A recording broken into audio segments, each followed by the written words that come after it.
me, the winner.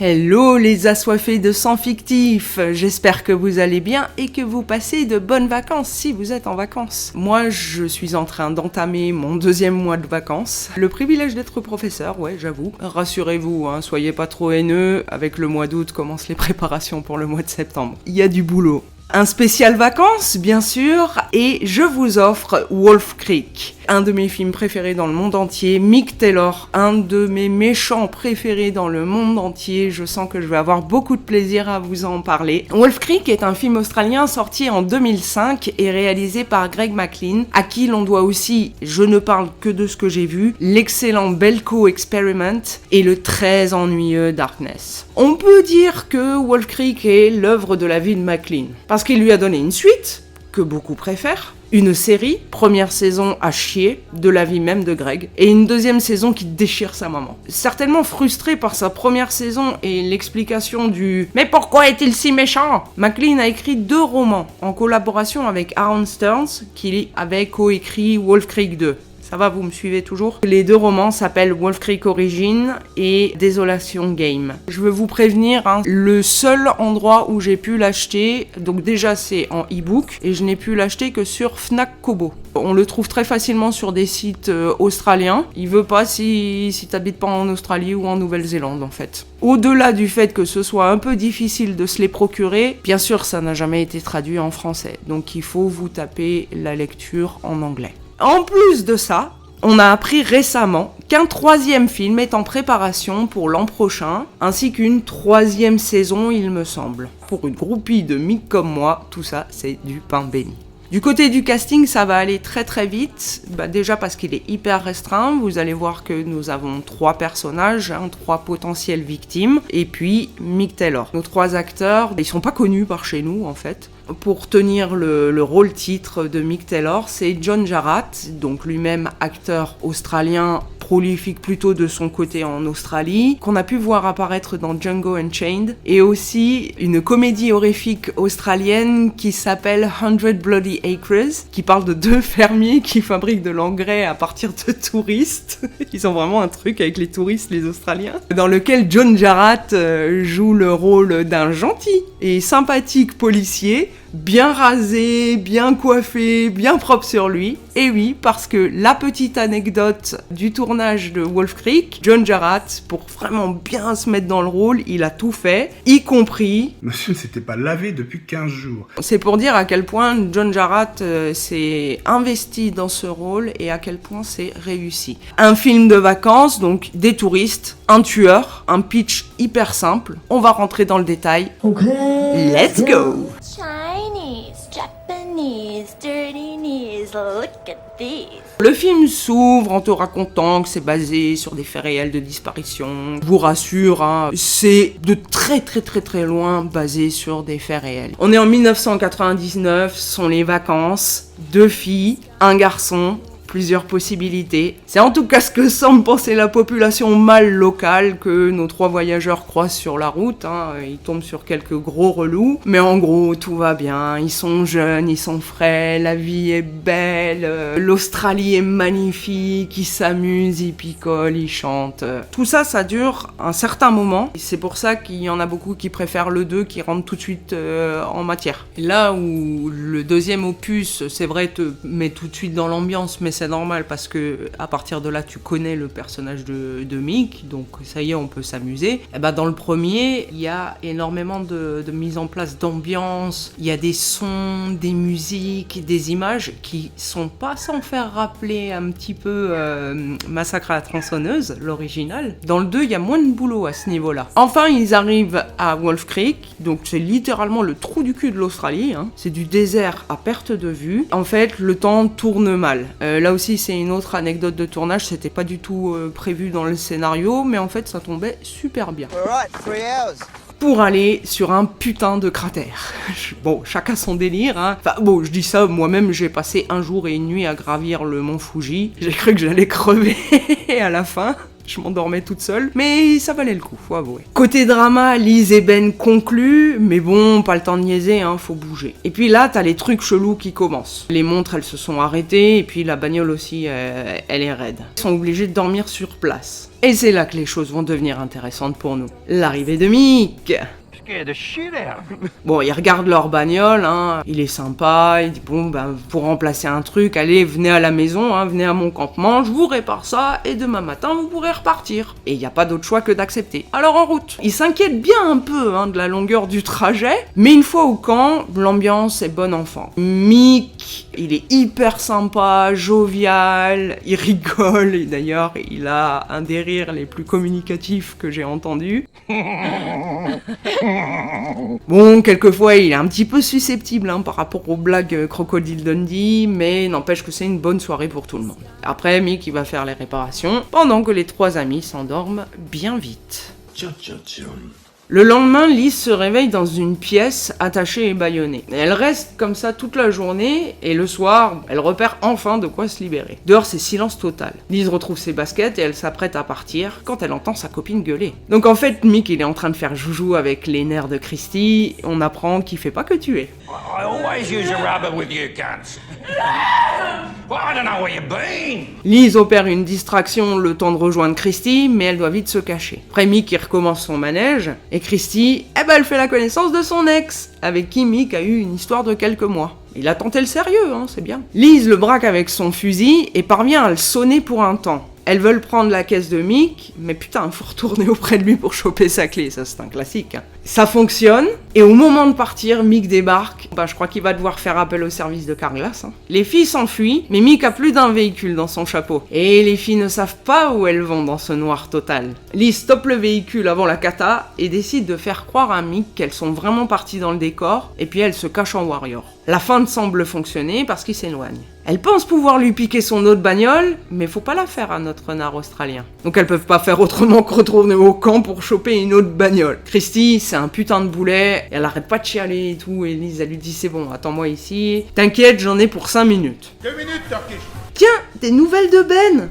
Eh ouais, on l'avait complètement oublié, lui. Une fois sur place, Liz peut pas s'empêcher de lire des titres de presse qui confirment la vocation de Mick. Ensuite, elle galère pour charger un flingue laissé là. Le gars, c'est un vrai magasin d'âme nue, quoi. C'est le mec qu'il faut aller voir quand t'es dans GTA. Mais qu'est-ce que tu fous ?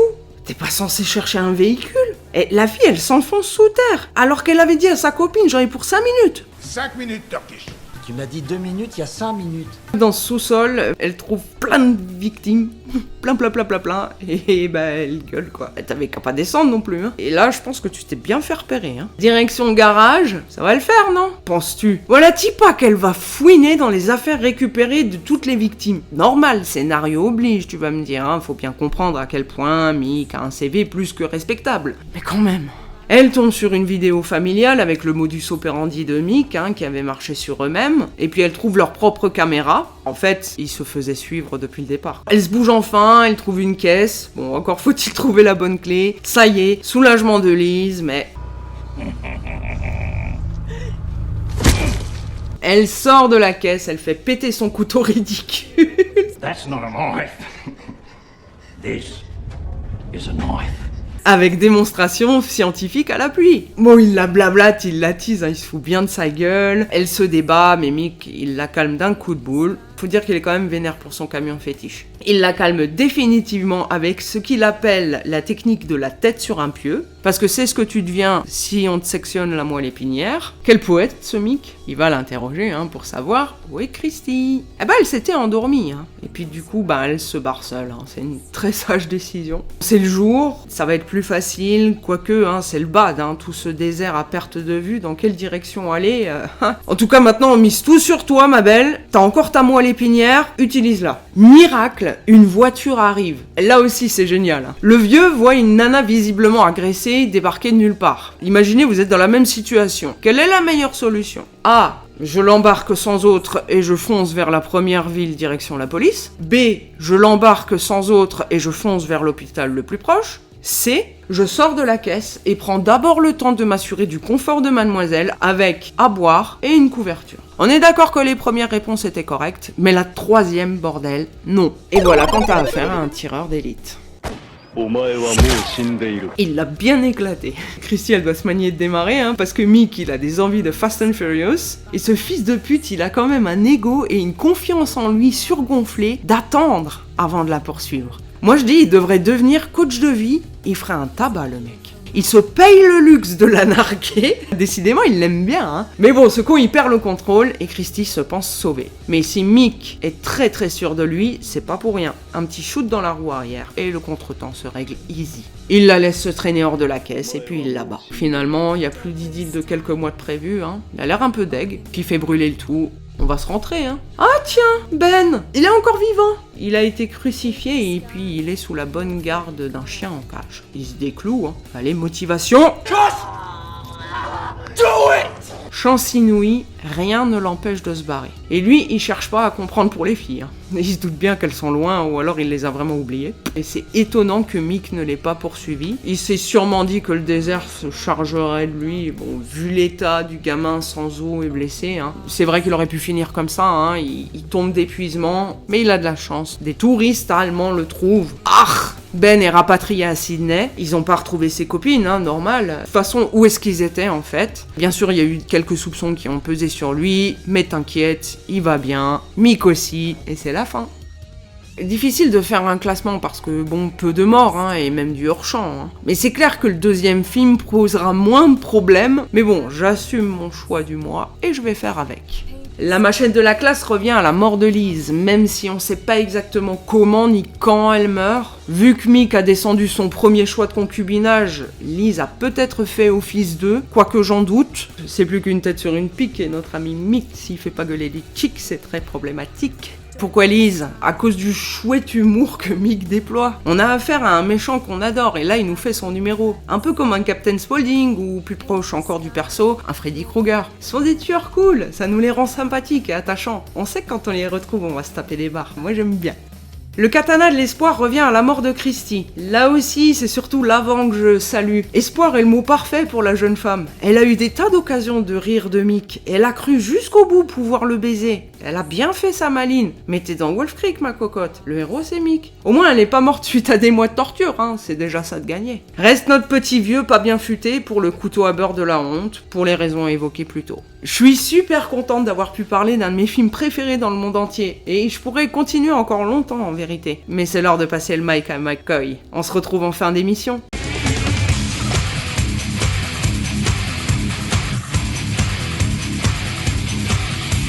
Eh ben moi, j'ai toujours préféré Wolf Creek 2. Je le trouve plus rythmé. Voilà, c'était juste histoire d'enchaîner. Bonjour et bienvenue dans ce Movie Death Contest estival consacré aux vacances. Dans cette catégorie, on peut dire qu'il y a du choix, mais comme d'habitude, j'ai essayé de dégoter quelque chose qui ne soit pas trop mainstream. Désolé David. J'aurais pu taper dans du classique, comme Le Loup-garou de Londres, ou un film un peu plus moderne, comme Hostel. Mais c'est assez facile de trouver des trucs dessus, et si c'est pour raconter des choses que vous savez déjà, il n'y a pas grand intérêt. Donc j'ai décidé de partir au pays de la tequila, des tacos et de Speedy Gonzales, c'est-à-dire au Mexique.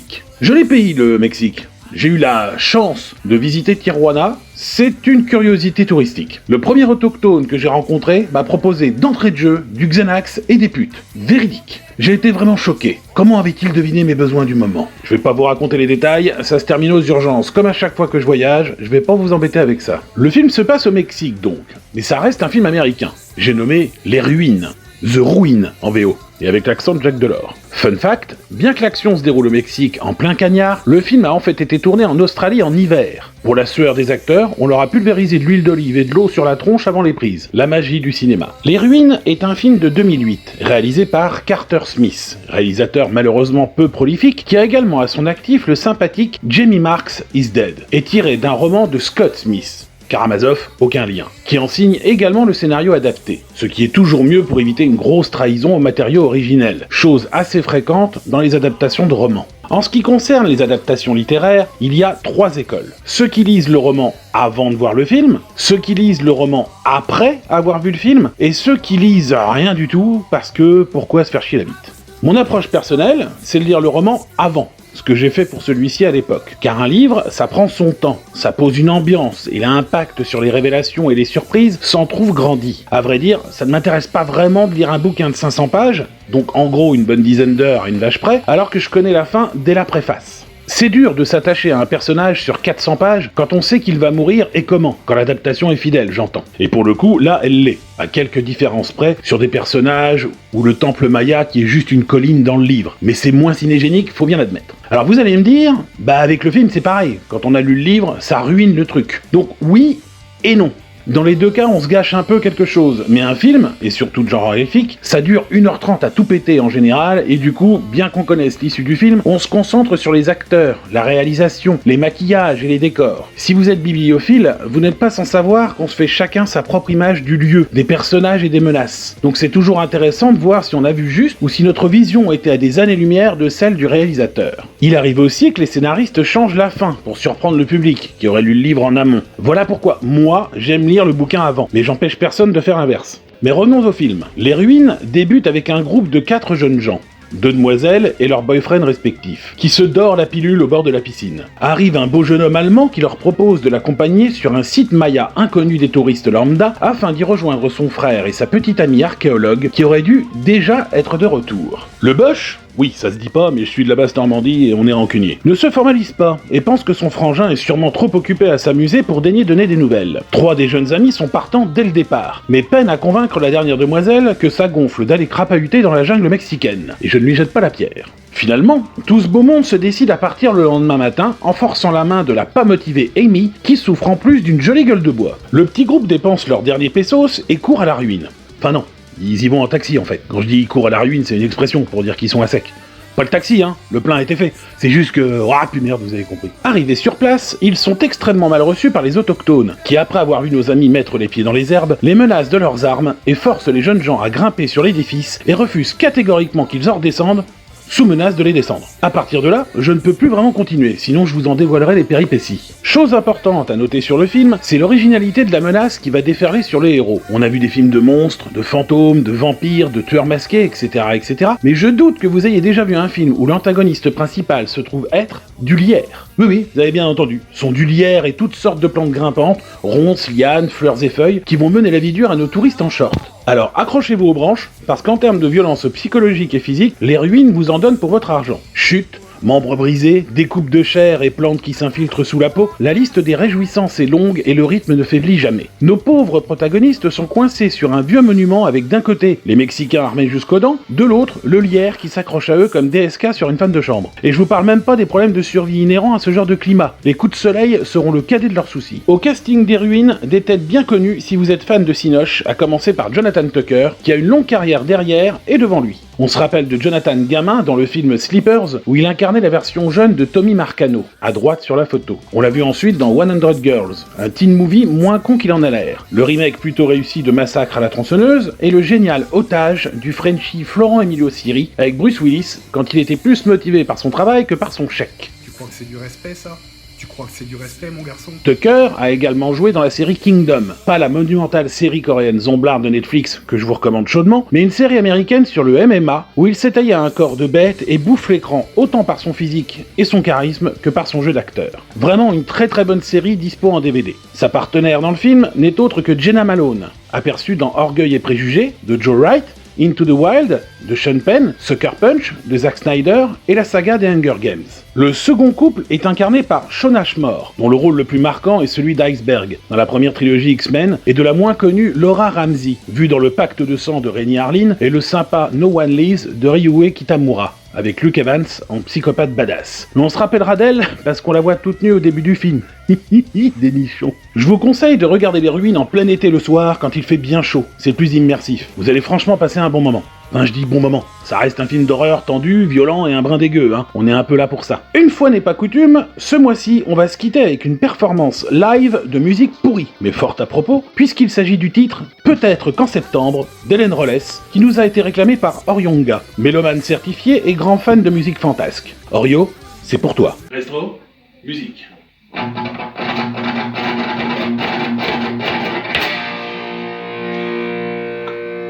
Si vous décidez de nous attendre, peut-être qu'en septembre, on sera là.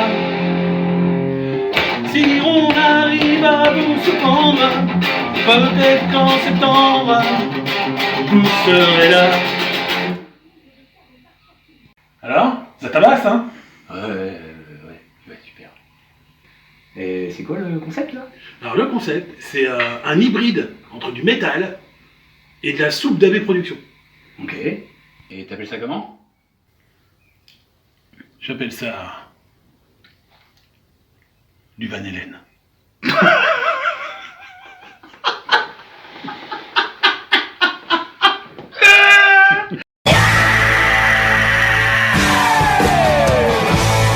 Je voulais juste ajouter par rapport à ce que disait McCoy pour les films avec des végétaux méchants. Il y a Dans les hautes herbes, qui est l'adaptation d'une nouvelle que vous pouvez trouver sur Netflix. Le mois dernier, lors du Festival du Nif, j'ai découvert Gaïa, un film sud-africain, où là aussi, c'est la végétation qui est la méchante. Et voilà, c'est la fin de cet épisode. Si vous en voulez plus, rendez-vous sur la page d'accueil de ce blog pour regarder nos autres émissions et nous faire un coucou dans les commentaires. Vous pouvez également vous abonner à notre page Facebook, grâce à laquelle, entre autres publications, vous trouverez tous les débuts de mois le lien direct de chaque nouveau numéro. Merci pour votre fidélité et on vous fait des bisous.